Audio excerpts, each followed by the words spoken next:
As I mentioned, Joe Biden is back in Washington, D.C. He's catching 40 winks as we speak ahead of his address to the nation tomorrow morning, our time. See it here on Sky at 10 o'clock. I caught up with Trudy McIntosh outside the White House. Yeah, the lights are on, as you can see, and there's somebody home. It's the first time we've been able to say that in more than 6 days. He'd been in Delaware trying to recover from COVID. He got the doctors all clear this morning, and he came back here to the White House. But as you say, apart from seeing him as he came off the plane, they threw a few questions to him. He wasn't that forthcoming, I'd have to say, but we haven't seen much of him at all. But that's going to change tomorrow night. Primetime address here in America to the people, explaining in his own words why he's dropping out of the race. And I think that's crucial in the sense that we only saw a written statement. We know how stubborn he had been up until that point. He didn't believe senior Democrats when they told him that he wasn't going to win this race. So it's fascinating for him to try and craft his message in the next about 23 hours or so to figure out what he wants to tell the American people and how does he shape his legacy now with 6 months left to go in office. Yeah, it's going to be fascinating and important, as you're saying. This is the way we perhaps all expected to hear this news, not from a tweet. So belatedly, he'll address the nation, which is not only important for his explanation and his legacy, but of course it's very important for Kamala Harris. What he's got to say about her and frame her as the nominee is going to be crucial in terms of her campaigning, which is off to a great start. She's getting lots of support and endorsements. In fact, one poll has got her 2% ahead of Donald Trump at the moment.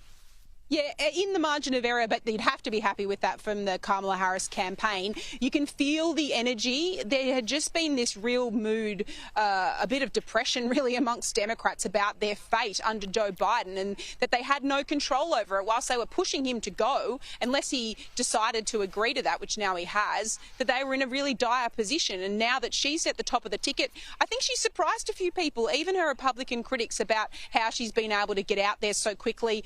Big money coming in for Kamala Harris. That was always going to come in at the end. Democrats are always going to come home with the money.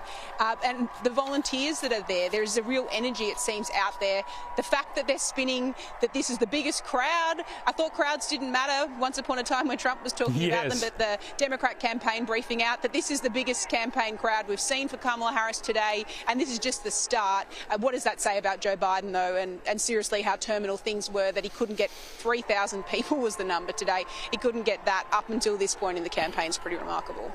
Yeah, you're right, Trudy. So many things have flipped around. It's not only the Democrat attitude to the crowds, it's also the age issue. The Democrats are now saying that Donald Trump is too old to be a nominee for the presidency. But let's go to Kamala Harris and have a look at what she said about Donald Trump, because she said a pretty full-on attack.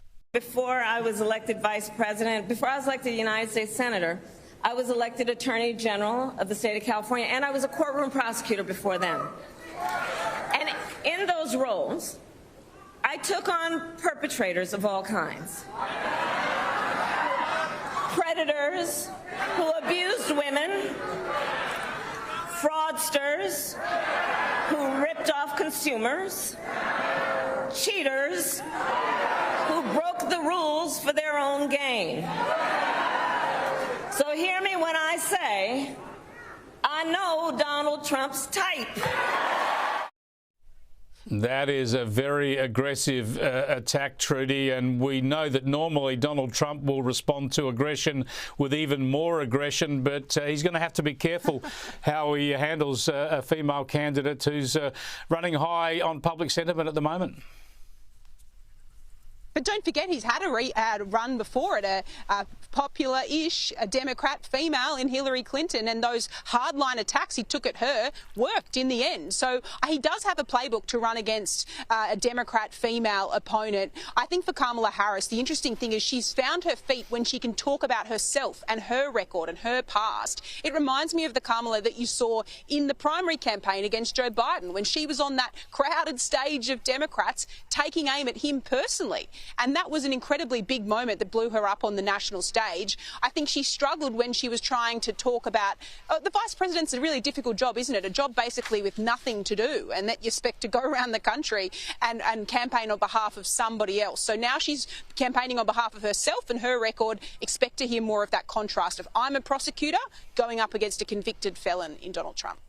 And just quickly, Trudy, I was saying on the show last night, the Secret Service Director, Kimberly Cheadle, was for the high jump. I thought it might take a little while, but she's gone already. Yeah, I thought she would have gone yesterday, to be honest. I watched all 5 hours of that congressional hearing, and it was just flabbergasting to see, one by one, Republican, Democrat line up for 5 minutes to take questions at her, lengthy statements telling her to resign, and she just stood there and answered almost nothing and stonewalled. It took a day for her to go. I'm surprised it wasn't quicker, to be honest, because it was a pretty dismal performance. She couldn't even say yesterday, if Mr. Trump had died, would you resign? She couldn't even say that. Here we are, 24 hours later, all for nothing. Now the Secret Service will have to have a new director at a time of unprecedented security concern about these candidates and ensuring they are safe when they're at these crucial campaign events. Absolutely. Thanks so much for joining us again, Trudy. Another big day for you tomorrow. Thank you. Thanks, Chris.